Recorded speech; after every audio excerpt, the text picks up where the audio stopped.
The WNBA is celebrating like it just hit the jackpot. Billions of dollars in new TV money, headlines bragging about record ratings, and politicians suddenly demanding the players get paid more. On the surface, it sounds like women's basketball is finally breaking through. But here's the catch. The numbers don't quite add up. Beneath all the glittering press releases, there's a story the league doesn't want you to look too closely at.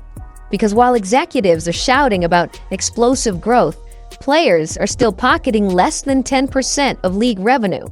Compare that to the NBA's 50-50 split, and it feels like something's seriously off. So how can a league that's supposedly riding its biggest wave ever still be paying out crumbs?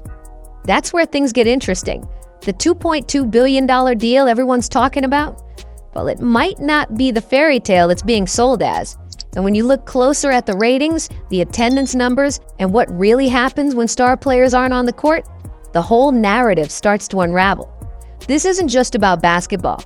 It's about hype, money, and a reality the league desperately wants to keep hidden. For years, the WNBA has walked a tightrope between survival and collapse. The league's been around since the late 90s, but here's the uncomfortable truth. It's never turned a consistent profit. Behind the highlight reels and inspirational campaigns, the books have always been bleeding red ink. And that's why this new $2.2 billion TV rights deal feels like such a lifeline.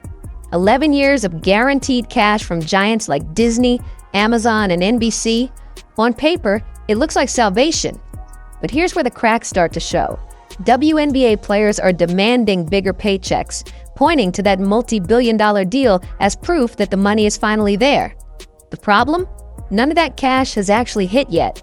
It doesn't even kick in until 2026. And even when it does, it's not pure profit generated by massive fan demand. A big chunk of that money is tied up in packaging deals with the NBA, which raises the question, is this growth real, or is it just being propped up? Add 3 new expansion teams into the mix, and suddenly the league looks like it's trying to spend money it hasn't even made. And looming over all of it is the collective bargaining agreement set for renegotiation right after the 2025 season. That's when players were pushed for a bigger slice of the pie. And that's also when we'll see if the league's